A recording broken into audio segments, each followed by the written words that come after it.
Yan mga guys, good morning po. Yan. So,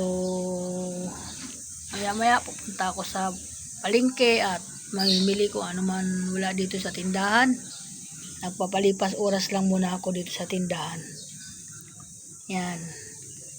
Ako po ay nagagalak sa umaga ngayon. At nakita ko na naman yung aking anak na tumatakbo ng turismo party list. Sana itulungan natin. Baka sakali magbago yung atin mga buhay. Ayun po, ano po yan tulungan po natin mga busing at kahit ayaw sa akin ng anak ko, ay inaano ko pa din siya. Tinutulungan ko din dito sa aking mga kaibigan at aking mga kumare at mga follower ko at mga aking mga sumisuporta din sa akin. Suportahan din nyo yung anak ko. Party list. Yan, turismo party list po yun.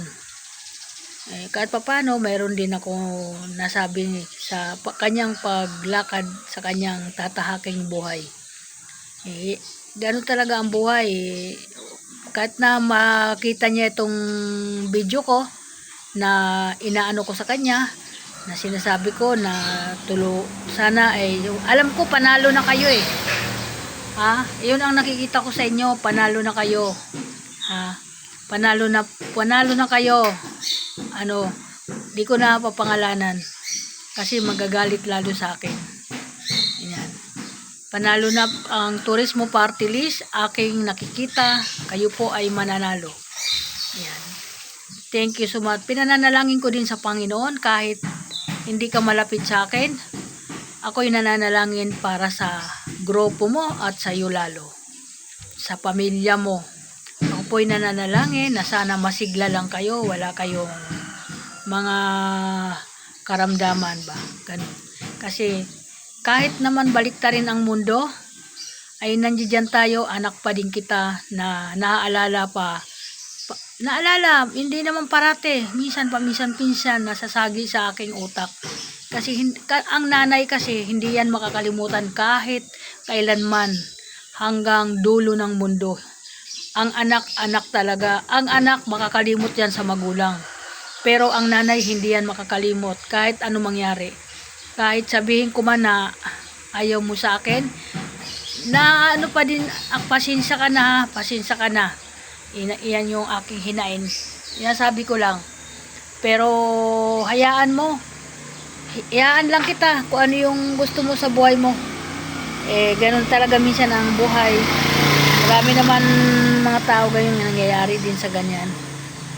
Okay lang sa akin, basta importante ako'y naglilibang sa aking libangan. Yan po nalilibang kahit ano man dumating sa akin, kalungkutan. Hindi ko yon iniinda kasi hindi po ako tao na nalulungkot lagi. Masaya lang ako kung ano man darating sa buhay ko. Masaya lang ako. Ito po ay sinasabi ko lang at para masabi mo din na kahit pala hindi ako nagano ay inaano pa din kita, inilalakad pa din kita. Marami akong kaibigan. Ganon ang nanay ninyo, mahilig sa kaibigan. Marami ako kahit man lang sa dami kong kaibigan, kahit papaano dadaling kayo dyan. Pero ang tingin ko sa inyo, panalo na kayo. Itayo na nyo ang inyong mga kamay dahil mananalo kayo sa eleksyon ngayon. Thank you so much. Welcome to my vlog. Sana ay huwag ka magagalit sa akin. Lagi ka lang masaya. Laruin mo lang ang buhay mo. Ganyan talaga kasi ganyan ang nanay mo. Laging nilalaro ang buhay. Hindi yan iniinda yan. Hindi yan. Huwag mong isipin na may pamilya ka sa ibang ubayo. Nandun talaga yan. Kalakip sa atin mga sarili. Nandun lang yan. Kaya sana ay bahala ka na. Matanda ka na, iisipin mo, marami ka ng anak, malalaki na rin ang anak mo.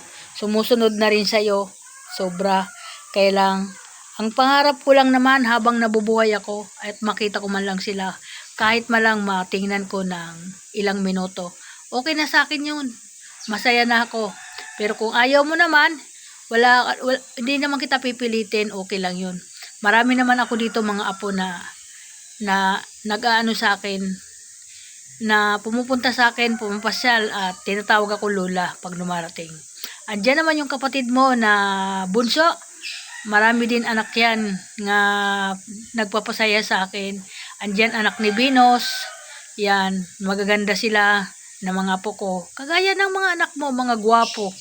Yan, manang-mana talaga. 'Di ba? Ikaw gwapo ka. Eh, 'di ba? Sobra ka ngang gwapo eh. Kahit na pag nakikita ko ang mukha mo, ako'y namamangha sa sobrang kagwapuhan nyo. Lahat kayong mga kapatid, wala namang kapintasan, magaganda at mga gwapo. Thank you so much. At welcome to my vlog. Ako po ay nagpapasalamat sa Panginoon kasi kahit papaano ay binibigyan pa niyo ako ng lakas. Okay, bye-bye.